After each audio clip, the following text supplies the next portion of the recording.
Perkenalkan, kami dari kelompok 3, kami akan mempresentasikan hasil kerja kelompok kami tentang teks editorial yang bertema fenomena alam. Fenomena alam yang akan kita ambil hari ini adalah tentang gempa bumi. Sebelum masuk materi, saya akan perkenalkan saya dan kelompok saya terlebih dahulu. Perkenalkan, nama saya Miko Melati Putri sebagai moderator kelompok ini. Saya Muhammad Boki sebagai penulis dan materi. Nama saya Renati sebagai pemateri. Saya Muhammad Sofian sebagai moderator. Ya, teks editorial adalah artikel atau teks dalam suatu media, bisa surat kabar atau media online. Isi teks editorial yakni pendapat dari pimpinan dan redaktur media tersebut tentang suatu masalah yang sedang terjadi perbincangan atau viral. Dalam fakta dan opini, fakta adalah hal atau peristiwa yang benar-benar terjadi, nyata kebenarannya atau pernyataan yang tak terbantah kebenarannya. Opini adalah anggapan, pemikiran atau perkiraan orang, baik secara individu maupun kelompok. Namun opini bukan suatu yang mengada-ngada atau khayal. Bahasan teks editorial kata populer digunakan di dalam komunikasi sehari-hari. Pronomina penunjuk kata ganti orang, benda, atau peristiwa.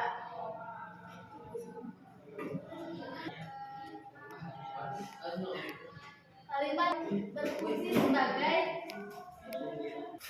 pronomina penunjuk kata ganti orang, benda, atau peristiwa. Konjungsi kausalitas kata yang menghubungkan sebab akibat. Kalimat teoris kalimat tanya yang berfungsi sebagai sifat kuantitatif, menyatakan kejadian yang telah terjadi, objektif, dan teruji kebenarannya. Dampak gempa di Kabupaten Garut dan Bandung.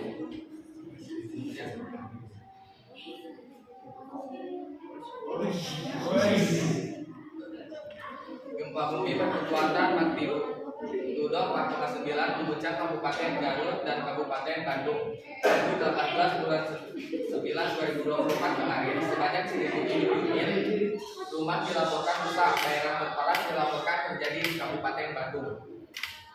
Dilansir Detik Jabar, Kamis 19 bulan 9 2024, berdasarkan data Badan Penanggulangan Bencana Daerah BPBD Jawa Barat, Rabu 18 bulan 9 2024 pukul 23.59 waktu Indonesia Barat, di Kabupaten Bandung jumlah rumah rusak dalam kategori berat mencapai 532 unit dan dalam kategori ringan mencapai 475 unit, dan jika ditotalkan mencapai 1.007 unit. Selain itu, ada 1.264 rumah terdampak akibat guncangan gempa berkekuatan magnitudo 5.0.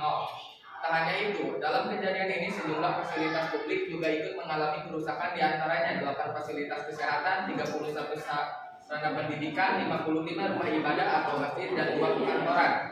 Gempa bumi ini juga berdampak pada 15.409 kepala keluarga kakak dengan total 21.696 orang. Selain itu, sebanyak 710 jiwa mengungsi dan 78 warga alami luka-luka akibat tertimpa puing-puing bangunan. Lokasi pengungsian ada di Lapang Sari di depan Kecamatan Antasari, Masjid Al-Tohiriyah, Masjid Al-Barokah, dan Kebun RW 16. Dari taksiran sementara BPBD Jawa Barat, kerugian akibat gempa bumi ini mencapai 2, adalah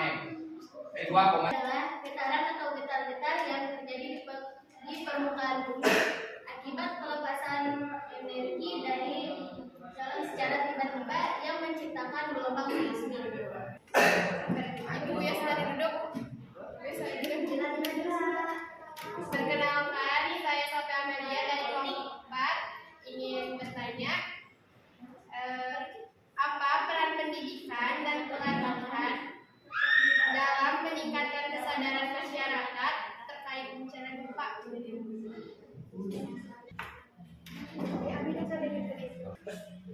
Apa peran pendidikan masyarakat terkait gempa bumi. 1. Meningkatkan kesadaran. Pendidikan dapat meningkatkan kesadaran masyarakat tentang berbagai jenis bencana alam, risiko yang terkait, dan langkah-langkah mitigasi yang sesuai. Pembangunan keterampilan. Program pendidikan dapat mengajarkan keterampilan praktis seperti pertolongan pertama, evakuasi, dan pembangunan tempat berlindung. Memberdayakan masyarakat untuk bertindak cepat dan efektif dalam saat terjadi bencana. Mendorong perubahan perilaku. Pendidikan dapat mengarah pada perubahan perilaku yang positif, seperti adopsi praktik bangunan yang lebih aman atau penerapan sistem peringatan dini. Memfasilitasi perencanaan. Masyarakat yang terdidik dapat berpartisipasi secara berarti dalam perencanaan dan pengambilan keputusan terkait mitigasi bencana. Memastikan bahwa kebutuhan dan perspektif mereka diperhitungkan. Membangun ketahanan komunitas. Pendidikan berkelanjutan membantu membangun komunitas yang tangguh dan siap menghadapi bencana alam. Membekali masyarakat dengan pengetahuan dan keterampilan yang untuk bangkit kembali setelah peristiwa tersebut. Dipahami.